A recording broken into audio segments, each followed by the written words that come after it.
like, how the fuck is it that your dad, someone's husband, has to die at the hands of their own for certain people to feel free? I remember when my mum rang me when they found him, and the first 2 words I heard in my head was, "It's over." People, and they're like, "How are you doing?" I'm like, how do I tell you right now that I'm the best I've ever been? How do I tell you right now that I feel the safest I ever have? Yeah. The freest I've ever felt. There was no tears. There was actually relief when he passed away. If you were to ask me if I were to bring him back to have things the way that they were, I would say no. There were so many things that I hadn't said. There were so many answers that I wanted. There was no note left. There was nothing. He just left.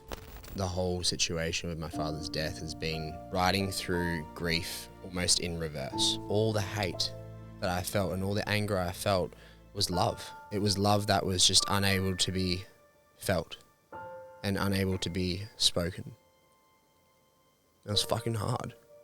And then from that point onwards, it was sadness. That's when the realizations of like, fuck, he's actually not here anymore.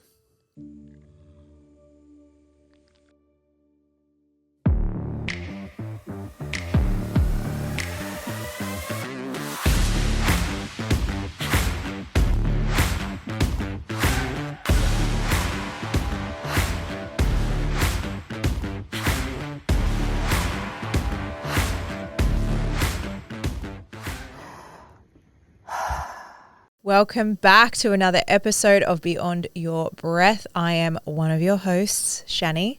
And I'm the other, Chris. And the other. The other.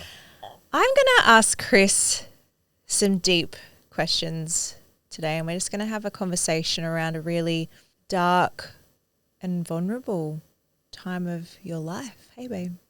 Yeah. Do you want to tell them what we're going to talk about, or would you like me to? Fire away, host. Sadly, Chris lost his beautiful dad to suicide a few years ago. And it's a conversation that Chris is very open about and he speaks about often. That's one thing I do love about you is you're so open to share the things that you know will help others. Mm-hmm. And though this conversation hasn't happened for a while and it hasn't happened on our podcast. So we thought we would bring it in and have a conversation around it and just to have the hopes that it might help someone else who is grieving and going through the healing process of losing a parent. You know, no matter what your relationship is with your parent, I don't think that that is ever easy. And it's something that we all will go through at some point in life. So Chris, my beautiful man, how long ago was it? 2022. Yeah. At the start of the year. Yeah. 3 years. Yeah, just gone. Yeah. One thing I've seen in you since we've been together is, and I know this to be true for myself, but grief isn't something that you can predict.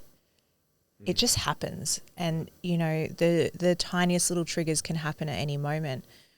For you now 3 years in, how does that come up for you now? And what is that like for you when it comes up now? Yeah.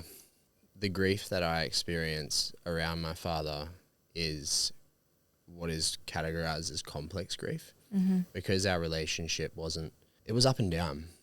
Like we had a lot of moments of connection, but because he was so unwell throughout his life and because, you know, of his addictions and traumas and stuff that he just didn't get the help that he needed for, our relationship was very rocky. When we were close, we were super close, but when we weren't, it was like we fucking hated each other. And it was really, it was really rocky. So the interesting thing about the whole situation with my father's death has been riding through grief almost in reverse. Yeah.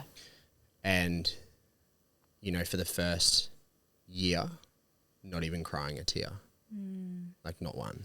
Do you remember when we got together, you saying that? Yeah. And there was a little bit at his funeral, but that was it. Yeah. And the only reason I cried at his funeral was because I saw a photo of him holding Ava when she was a baby. And I cried because, you know, obviously it was sad. You know, she had lost a grandfather that she hadn't even got to know yet. Yeah. And, you know, that was a very like similar story to my upbringing. Like my dad's dad, he passed away at the exact same age my dad did, and I was the exact same age Ava was. Oh, wow. It's very interesting. Yeah. Yeah. So there was that sadness, but there was no tears. There was actually relief when he passed away. Yeah.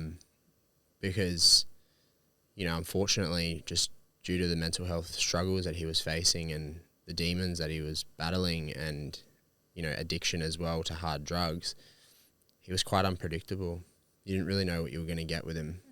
And so, you know, it was crazy when we first lost him to see people around grieving in, I guess, the quote unquote what would be normal way. You know, you lose people, you go through maybe the shock, the anger, the sadness, there's a lot of tears, despair. And then for me, I remember when my mum rang me, when she rang me when they found him, and the first 2 words I heard in my head was, "It's over." And for the last few years of his life, I remember thinking to myself often, like, this is actually never going to get better until he's dead. And so it's crazy to say that out loud too to people when they're like, "How are you doing?" I'm like, how do I tell you right now that I'm the best I've ever been? How do I tell you right now that I feel the safest I ever have? Yeah. The freest I've ever felt?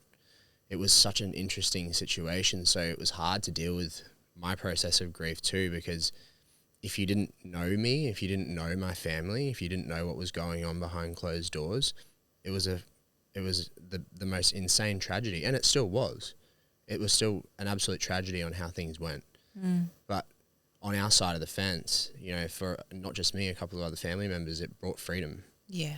And it's really sad that, you know, a life had to be lost to be able to feel that. But, you know, my dad was he was a crazy guy. Like he was a walking, talking tornado. And sometimes that was fun as fuck. And sometimes that was very destructive. Yeah. And yeah, so I guess like grieving in reverse, like coming back to your question, you know, there's often periods of time where I don't really even think about him and I just get on with life. And then there's periods where out of nowhere, it'll just really hit me. And there'll be like there'll be a memory or something will just pop into my mind of the good times that we shared. And there is that sobering realization of, you know, he's not here and he won't ever be again. And I'm going to walk the rest of my days not being able to ever speak to him again or talk to him again, or, you know, just the little things like, you know, giving your dad a hug, you know, having him see the kids grow up, having him meet you, you know, seeing how amazing life is now. Like, and whilst I believe that he's obviously experiencing that somehow, it's not here. Like, he doesn't actually get to share that with me. Yeah.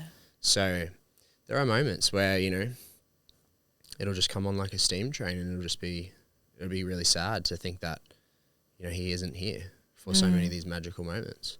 And it's in those moments where it really, really grabs me, and it's just so real in that moment. And it's hard to put it into words, the emotion, unless you're obviously feeling it and can relate, like the emotion that comes over you, because it's just so final. Yeah. It's so final. There's nothing you can say or do to change anything of it. It is what it is. And occasionally that's just a really hard pill to swallow. And I think, you know, our minds also too, they remind you, you know, they remind you of the good stuff. Yeah. So I guess in those moments where I am grieving and experiencing emotions, I am remembering the what ifs and the potentials and what it could have been. And it's very easy to remember that, you know, when he was here, he was very sick and things weren't like my mind was creating it. It wasn't like that. That's what my mind wanted. That's what I wanted, but it wasn't the reality of what was. I really feel that. Yeah. I even have that a bit with my mum at times when I spend time with your mum, with Trish. Yeah. And I'm like, I want to reach out to my mum and I want this relationship, but it's just not there. Yeah. You know, we can get caught up in the what ifs. Yeah. And they're just not what it was. Yeah. And, you know, if you were to ask me, like, if I were to bring him back to have things the way that they were, I would say no. I wouldn't bring him back to have things the way they were again. If I could bring him back and have it differently, and not just for me, not for my own selfish reasons, for him to be well, and not to be battling his mental health the way he did, then I would 100% have that. But, you know, that's how I get through those moments. I check myself and go, Chris, like, remember why he's not here. Yeah. remember what he did to himself. And, you know, that's enough for me to just remember that he is better where he is now. Because he wasn't right here. No, he just evidently got too much. Yeah. I really love how open you are to say these things, because I do know that there would be a lot of people listening that have similar feelings and shame themselves for that. Yeah. And, you know, it's like, you know, I miss them and I wish it was different. And this is probably also the best thing that could have ever happened. Yeah. And that's a hard thing to say. And I know people personally who shame themselves for having thoughts like that. So thank you for sharing that as well. How did it all go down? So like, as it was happening, like you mentioned, like you didn't grieve at the beginning and you had this like sense of, like, okay, it's complete. You know, how did that all like go down, and how did you just know that like, okay, like it's almost like your nervous system, it sounds like your nervous system and it was just like, Yeah. it's just like, I know that this is exactly where it's meant to be. Yeah. How it went down was we were not on good terms right before Christmas of 2021. And it was at that time where I'd found out he was having an affair on my mum. Yeah, okay. And whilst, you know, there was a story around it that it wasn't that, that's what it was. Yeah. So I did what I believe any man should do, and I told my mum. Yeah. And I told my mum, and, you know, I refused to be the confidant of that information. I refused to withhold that from a woman who raised me. And so I told her, and that was literally when shit came crashing down. It all came out, you know, fast forward into January, he just got worse and worse. And I think it was around the 9th. I was in COVID lockdown, actually. I was in COVID lockdown, living with a roommate. And mum rang me and said, your dad's gone missing. And I'm like, okay, well, you know, in the past, my dad had other suicide attempts. And there was also a lot of cries for help as well before the actual thing. So initially I was like, okay, well, we just need to give this time because he's potentially just, you know, in one of his cycles again. He's probably screaming out for help and attention. But I'll never forget what she said to me. She said, he hasn't taken anything. His wallet's here. His phone is off. He's taken no clothes. No one really knows where he is. My mum went to work that morning because she's a nurse and, you know, left early. And, you know, the only other people in the house was my uncle. And apparently he walked out and he looked at me, my uncle, which is his brother.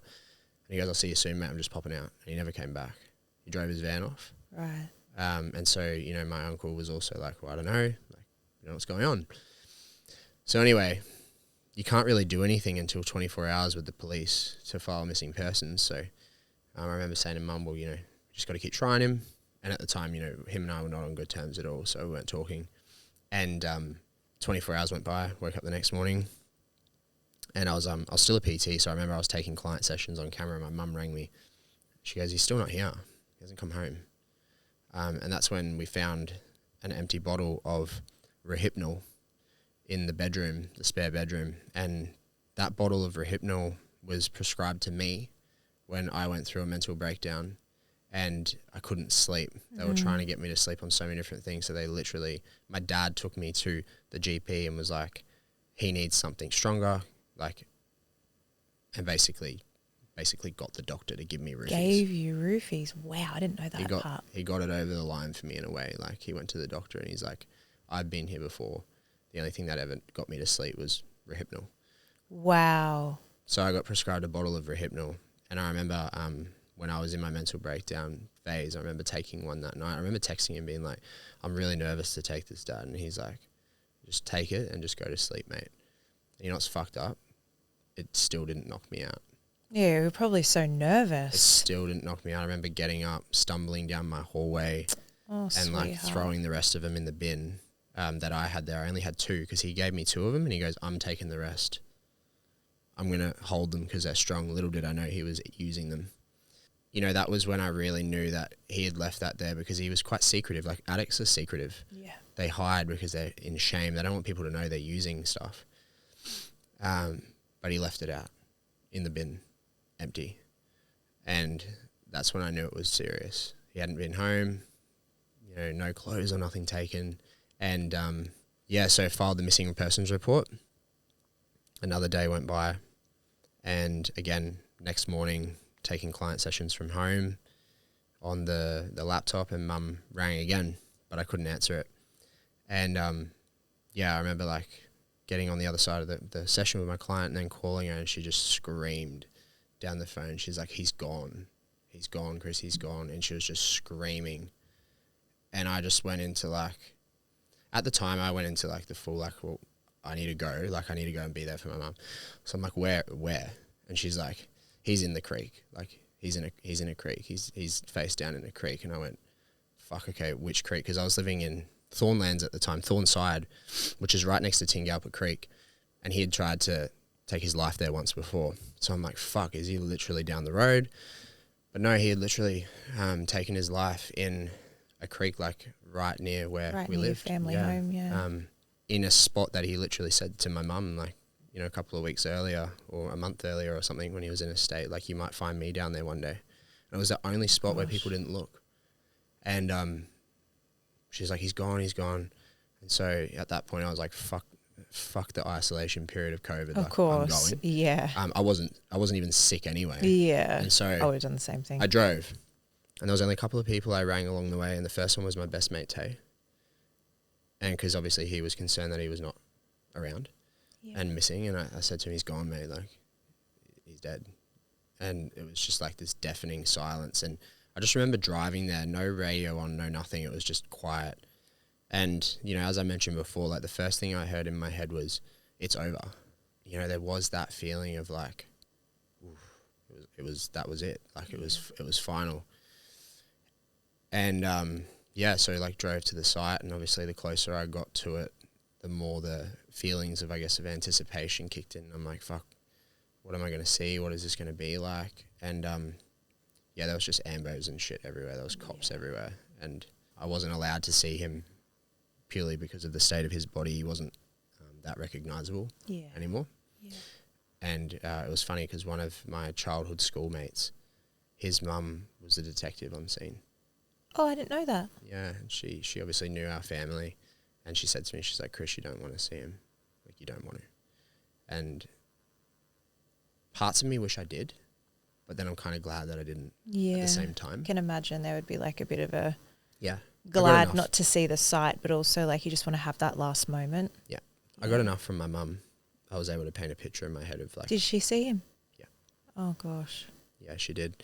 A few ladies on their walk actually found him. My mum and my uncle actually walked past his body that morning with the dog and walked back past it and didn't see him. Oh, gosh. And it was only until mum dropped the dog back and she's like, I'm just going to go out and look one more time. And that's when she went up. And, 3 ladies on their, like, walking club, they unfortunately saw his body face down in the water. And I didn't even know who these ladies were because they were gone by the time I got there. So once they recovered his body, which like still went on for hours, they had to get the dive squad and stuff out. They recovered his body and they obviously took it away. The very next day, I was actually at the chemist filling out a script, and I was just sitting there waiting, and then a lady came up to me and crouched down next to me, and she looked at me and she's like, are you okay? And I said, yeah. And she started tearing up, and I'm like, the fuck is going on here? She's like, are you okay? And I'm like, do I know you? And she's like, Chris, I found your dad yesterday. This is 24 hours later. This is the woman. I did not know her. I didn't see her. I didn't meet her at the scene, but she's the one who found him. Wow. It was fucking crazy. Like, I couldn't believe it. And I just said to her, I'm like, are you okay? Yeah. And she's like, I haven't been able to sleep. And anyway, I ended up sitting in the staff room office with her and just talking with her for about 40 minutes, just giving her backstory of, who my dad was, what he was battling with. And, I still hear from this woman to this day. She actually messaged me not that long ago, actually. And it was really beautiful. I honestly believe that I was meant to go there that day to help her with the aftermath of what she was seeing and experiencing in her mind. And I think just giving her the context that my dad was as unwell as he was, and that, this was ultimately something that took him out of pain and reframed that for her. Yeah. I believe immensely helped her. Absolutely.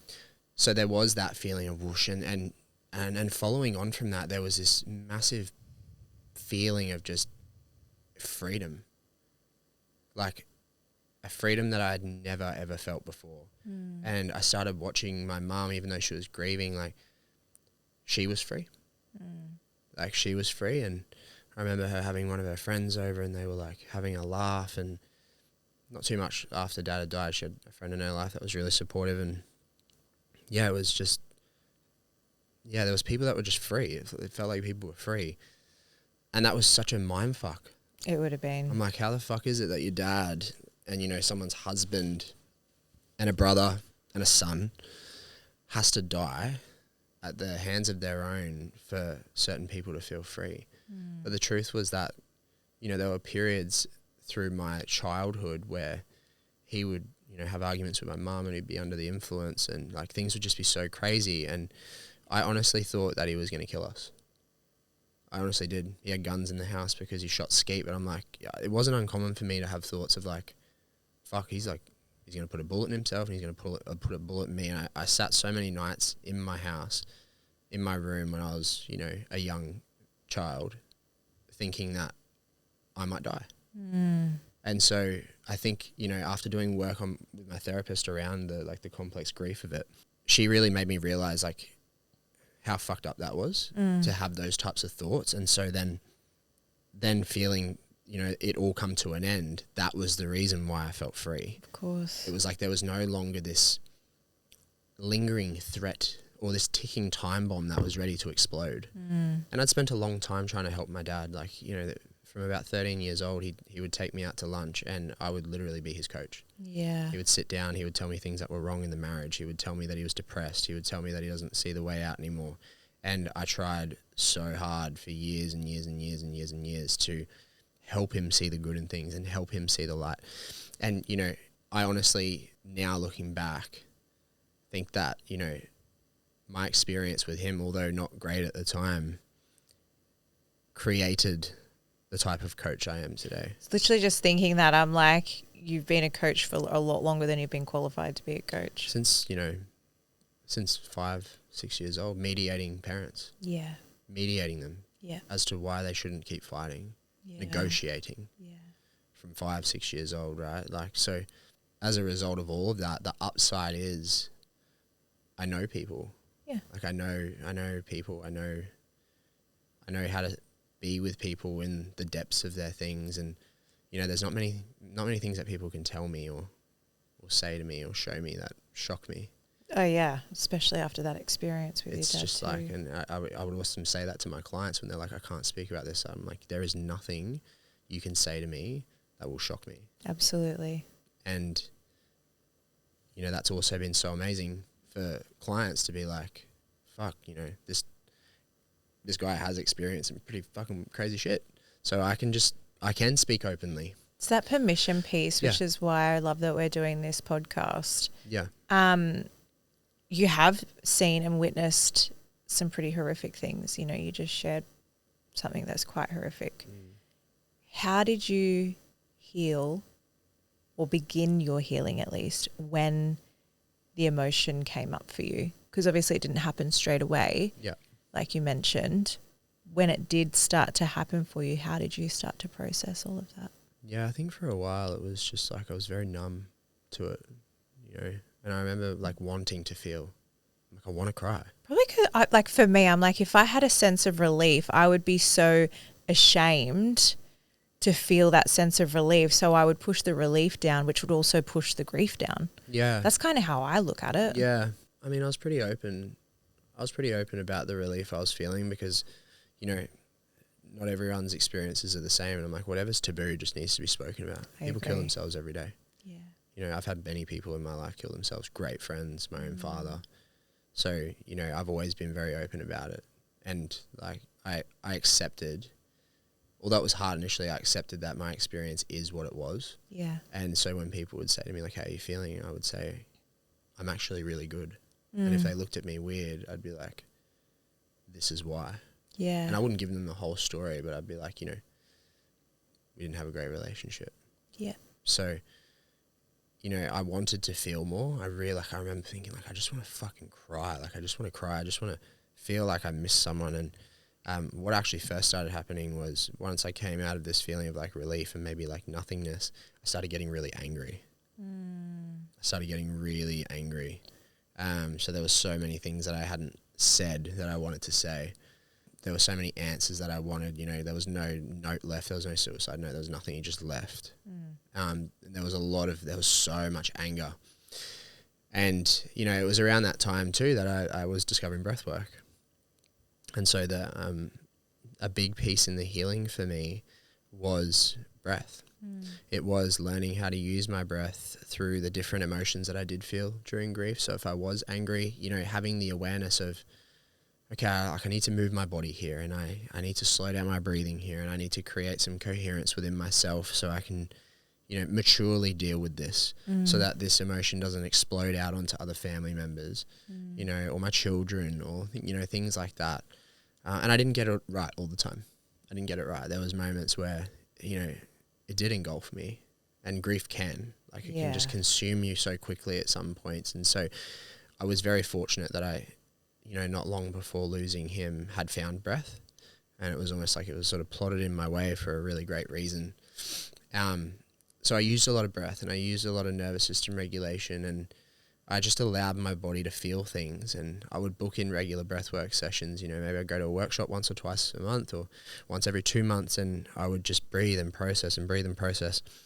And actually, when I was doing one of my breathwork certifications, I remember having this profound experience where I went deep into the breath work session, and I started getting these images of him by the bank of water where he took his life. And I watched him die. Wow. I watched him die. He looked back at me, like where it happened. He looked back at me and he said, "Do better for your kids. I love you." And then I watched him literally put himself in the water and drown. I heard the sounds. I heard everything. And the interesting thing was it wasn't traumatic to watch. I just watched it with no emotion attached to it. And, the mind is trying to piece together things that I hadn't had pieced together. So what's important to recognize here is I don't necessarily believe that was some spiritual premonition thing. My mind had unanswered questions. Yeah. My mind and my body had unresolved emotions that I needed to feel. So in a way, when I went deep into that breathwork session and I got into my subconscious mind and I wasn't really here anymore, my mind somewhat constructed a thing to help me find completion of that thing. So it was the thing that I needed to see. Yeah. I needed to see him gone because I didn't see him gone. It was one day he was here, the next he wasn't. I didn't see a body. There was nothing for me to go, he's actually dead. So for a while after that, I'm like, is he dead? Is he actually dead? Because I haven't seen him. And minds are evidence-based. I'm like, is he actually dead? How do I know? Someone's just told me that it's your dad, but I haven't seen him. So in that moment, I think, going into that experience, it was like my mind gave me what I needed to find completion. And it was a very, very profound breath work. It was one of the most profound ones I'd had. And I remember coming out the other side of it, then being able to access sadness. And I realized that all the hate that I felt and all the anger I felt was love. It was love that was just unable to be felt and unable to be spoken. It was fucking hard. Yeah. It was hard.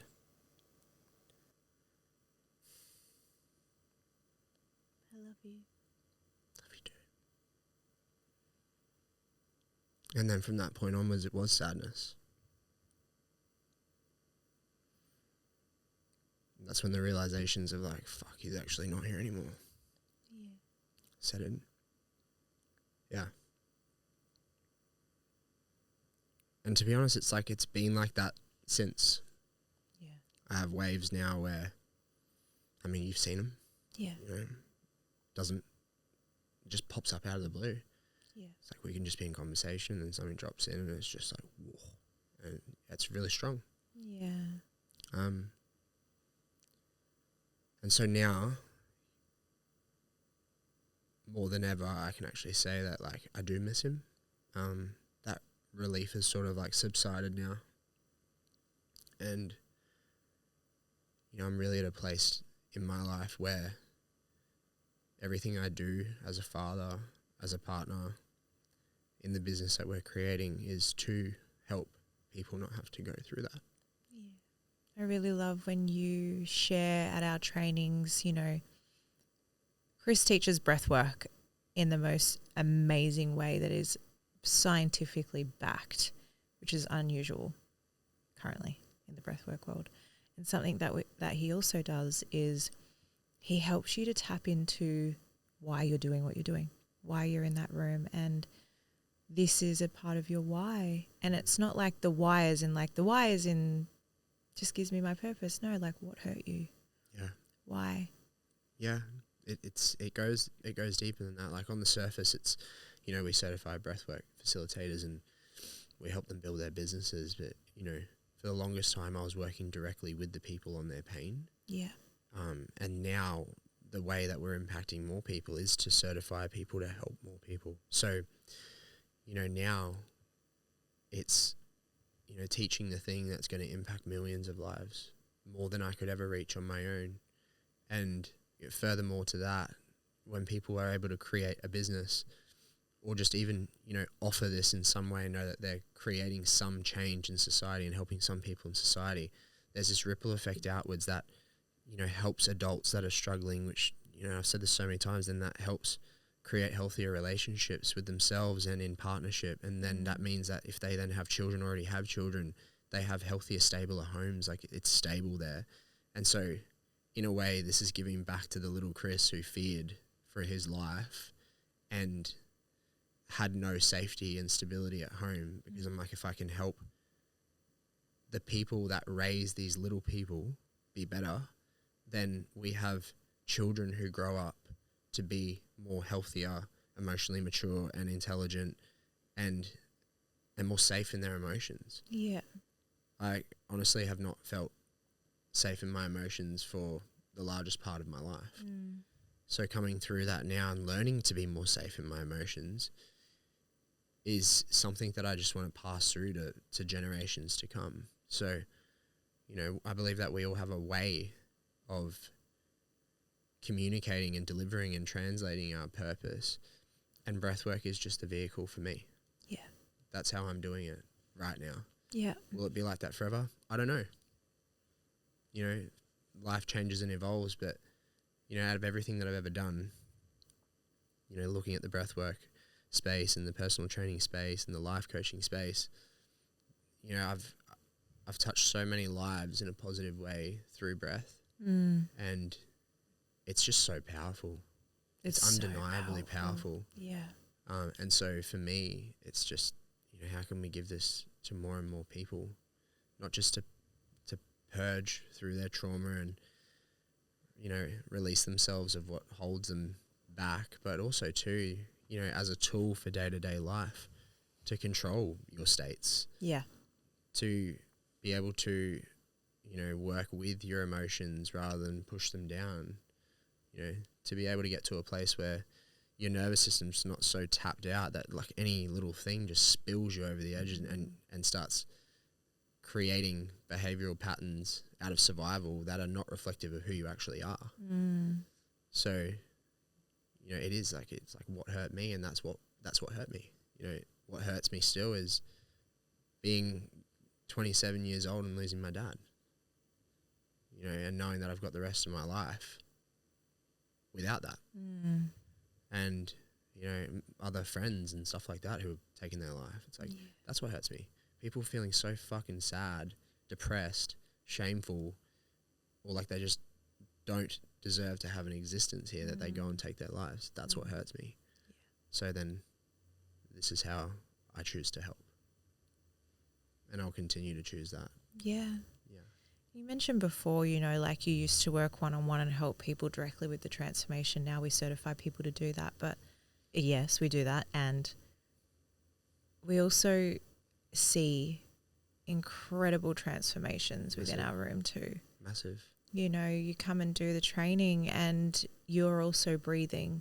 Yeah. You're also embodying the breath. as well as learning how to deliver it. And so, you know, even reflecting on our last training, there was a big process that happened on the second night that was so profound and changed the trajectory, I think, of every person in that room. And that's no small thing. No. And yes, other modalities can intertwine with breath, and it can create such a huge transformation. But I am of the belief that if you do not have a knowledge or a practice of breath work, you know, you're not living. You're not healing fully. Yeah. Yes, there is lots of ways to regulate your nervous system, and we are born taking our first breath. We breathe our entire life until we leave and take that last breath. It makes so much sense that is how we really heal. Yeah. Thank you. Welcome. For being all of who you are, and always bringing all of you. For anyone listening who might be going through grief or the loss of someone they love, and like, I'm never ever going to downplay loss. If you're listening and you're like, well, I haven't lost a parent, but I've lost a best friend or a dog, or if it's someone that you have had a very, very close bond with, like that's grief, you know. But Chris, what would you say to that person who is grieving? I would say that grief just means that you loved. So the pain that you feel is only equal to the depth of the love that you also felt. Because there's no grief without love. So it hurts and it sucks and it's hard and everything in between. But if you can remind yourself of how blessed you were to have just a moment with that person or that animal or whatever, like whatever you loved that much, that you can feel that much pain after they're gone, then you were blessed to even have it. And so hold on to that and just ride the waves and just know that, you know, everyone's journey is different and there is no right or wrong way to grieve, and there's no length of time on which someone can say to you which is normal and appropriate. You know, of course, you know, there's a time in your life where you have to get on with things, but it doesn't mean that you get on with it and ignore it. You just take it with you. You know, you don't forget about grief. It comes with you. Initially, the grief is huge, right? It's like a big ball and you're the little thing inside of it. But as you grow with your grief, you grow beyond it and it comes with you. And so it becomes a thing that, you know, it's part of your story. It's part of your life. It's part of your existence. And, you know, like, life and death is natural. It happens all the time. And, you know, some circumstances I'm sure are a lot harder on people, especially when it comes as a surprise. Yeah. Or a shock, or things like suicide, you know, when you've had no lead in. You know, it's not like you've had time when a family member's been sick and you've expected it coming. That's still hard. But, you know, there's times where things happen so suddenly. People die very young. Like, so, you know, it's just respecting your process and you know, making sure that you're living, like, live for them. Yeah. Live for them, because, you know, on the other side, wherever they are, I can honestly say that I do not believe that they'd want you to be sitting, wallowing, and not, you know, making the most of your life. They would want you to live and live fully. So, you know, just live as best you can and take it with you along the way. That's what I would say. You made me cry through that. Yeah, well, fuck. I had a few myself, came out of nowhere. But it's real, it's alive, you know, and I think, like, who are we in the position that we're in too? Like, you know, for me, part of leadership is showing. Yeah. It's like, yeah, I hurt sometimes. I ain't no guru. I'm not a yogi who just landed here and I'm fucking zen all the time. Zen Buddha. Nah. Like, I'm a human. Yeah. The reason why I do what I do in the world out there and the work that you see me doing is because once upon a time, there were things that hurt me that I don't want other people to have to go through. And this is how I help them. So it's not because it's just natural or anything like that. It's because it helped me. So How do I help Yeah. other people? Yeah. I love you. Love you too. Thank you. And for anyone listening, if you have enjoyed this episode, please like and subscribe. All the buttons, push them. It helps us get the word out. And also this episode particularly, if this helped you or you know how this will help someone else, please share it. See you on the next one.